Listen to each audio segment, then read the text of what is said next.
ایام جاہلیت کے لوگوں میں سے ایک بندہ اللہ کے رسول کے پاس آیا، یا رسول اللہ میں نے بہت بڑے گناہ کیا۔ کہ کتنے بڑے گناہ کیا؟ زمین سے بھی بڑے؟ بولے بہت بڑا۔ پہاڑوں سے بھی بڑے؟ بولے بہت بڑا۔ کیا اپنے سورج سے بھی بڑے؟ بولے بہت بڑا۔ کواکب میں ستاروں سے بڑے؟ بہت بڑا گناہ کیا۔ بولے وہ کون سی گناہ ہے؟ Thanks for watching. Don't forget to like, comment, share and subscribe to Maulana Habibullah Rouhani Official.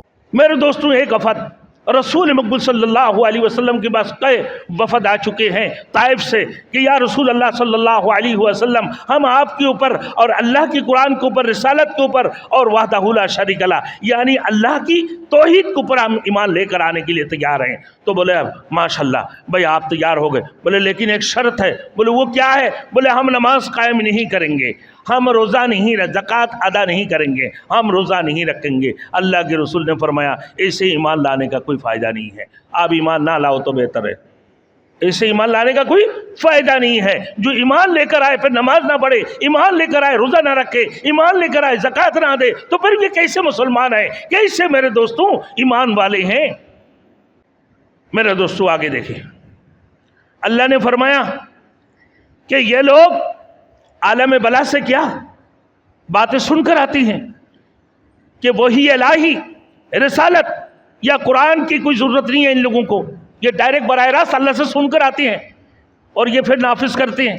تو اگر ایسے نہیں ہے تو اللہ کی قرآن کی بات کو کیوں نہیں مانتی ہے؟ اللہ کی کلام کی بات کو کیوں نہیں مانتے ہیں؟ اللہ کے رسول کی دعوت کو کیوں نہیں سنتے ہیں؟ اللہ کے رسول کی دعوت کو کیوں نہیں قبول کرتے ہیں؟ میرے دوستوں تو کبھی تو اللہ کے رسول کو تم پاگل کہتے ہو، نعوذ باللہ، کبھی تو تم مجنون کہتے ہو، کبھی تو تم ساحر کہتے ہو، کبھی تو تم جادوگر کہتے ہو، کبھی تو تم شاعر کہتے ہو۔ پھر یہ بات تو بتاؤ کہ تم عالم بلا سے خود سن کر آ رہے ہو، اور اگر سن کر آتے ہو کوئی سند اور دلیل تو لے کر آ جاؤ، ورنہ پھر وہی الہی اور رسالت یہ قرآن کو کیوں نہیں ضرورت ہے تمہیں؟ اور یہ بھی کہ آپ یہ شخص حساب و کتاب کے اوپر یقین نہیں رکھتے ہیں، یہ مستثنی ہو چکا ہے کیا؟ نہیں، اصل بات یہ ہے، یہ ضد ہے، یہ ہٹ درمی ہے، اناد ہے۔ کیا ہے؟ ضد ہے، ہٹ درمی، اناد۔ میں نے اس دن پچھلے جمعہ کو بتایا، ایک بندہ سو رہا ہے، وہ بھائی اٹھائے تو اٹھ جائے گا نا، اور ایک بندہ سوتا ہی نہیں ہے، ایسے جگے ہوئے، آپ جتنا بھی کوشش کرو اس کو اٹھا سکو گے؟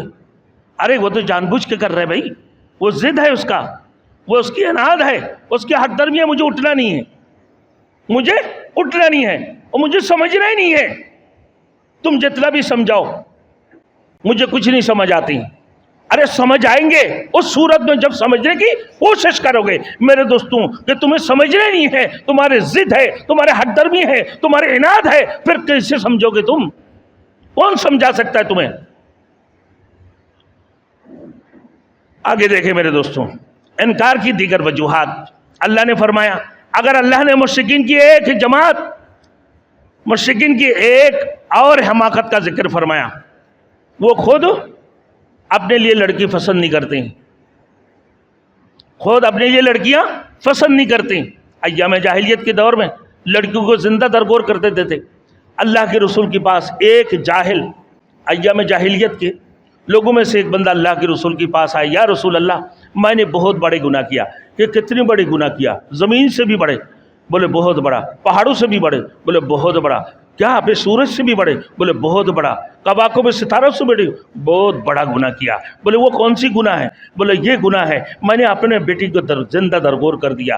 جب میرے بیٹی، میرے دوستوں فرمانے لگا کہ جب میں نے اپنے بیٹی کو ساتھ لے کے چلا، میرے بیٹی میرے ساتھ میں کھڈا بھی کھودی ہے، اور ایک ہی ساتھ میں کھڈا کھودنے کے بعد جب میں نے بیٹی کو دفن کر رہا تھا، زندہ درگور کر رہے تھے، تو میرے بیٹی بولے کہ ابا جان میں تمہارے گھر میں نہیں رہوں گی، میں تمہارے گھر میں نہیں رہوں گی، تمہاری علاقہ میں نہیں رہوں گی، تمہارے بستی میں نہیں رہوں گی، میں یہاں سے چل کر کہیں دور چلے جاؤں گی، میں تمہارے پاس نہیں رہوں گی، تو مجھے زندہ درگور مت کرو۔ یہ آواز میرے کان پہ آتے ہیں، یا رسول اللہ کیا میرے یہ گناہ معاف ہو جائیں گے؟ اللہ کے رسول نے فرمایا تم کلمہ پڑھو، لا الہ الا اللہ محمد رسول اللہ، نہیں ہے کوئی معبود اللہ کی سوا، کسی سے کچھ نہیں ہوتا، سب کچھ ایک رب سے ہونے کا یقین اور غیر سے نہ ہونے کا یقین۔ رسول مقبول صلی اللہ علیہ وسلم کی طریقہ کے اندر کامیابی، غیر کی طریقہ کے اندر ناکامی، اس بات کی یقین تمہارے دلوں کے اندر آ جائے ہے تم یہ سارے کفریت سے، سارے شرکیت سے، سارے منافقیت سے میرے دوستو توبہ کر کے تائب ہو کر جب اللہ وحدہ لا شریک اللہ کے اوپر ایمان لے کر آگے اشہد ان لا الہ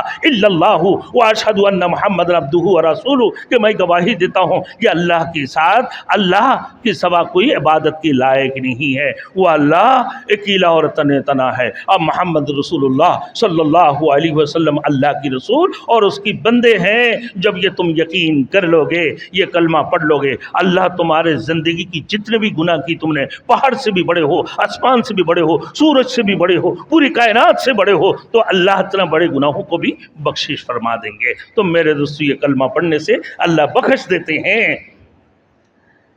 تو پھر یہ یقین کرتے ہیں کیا اپنے لیے بیٹی پسند نہیں کرتے ہیں، زندہ درگور کر دیتے ہیں، اللہ کے لیے کہتے ہیں اللہ کے لیے بیٹی ہے، جو ہمارے لیے بیٹا ہے اللہ کے لیے بیٹی ہے، اور جب خود بھی اپنے لیے بیٹی پسند نہیں کرتے ہیں، یہ ان کی ایک دوسری حد درمی ہے نا۔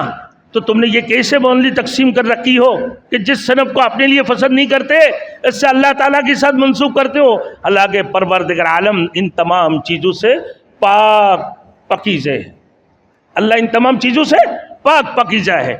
قل هو اللہ احد اللہ الصمد لم یلد ولم یولد، نہ وہ کسی کو جینا ہے نہ ان کو کسی نے جینا ہے۔ میرے دوستو تو آپ بتاؤ پھر کس چیز نے تمہیں توحید و رسالت وحی الہی اور معاد سے انکار کرتے ہو؟ تم کیوں انکار کرتے ہو؟ کس بات کی بنیاد پر؟ پھر قیامت کے دن کو تم انکار کرتے ہو، اپنا موت سے منکر ہو جاتی ہو، قبر کی عذاب سے اور اس کی چین و سکون سے تم منکر ہوتے ہو۔ کس بات کی بنیاد پر تمہیں کس چیز نے تمہیں جو ہے نا منکر کروا دی؟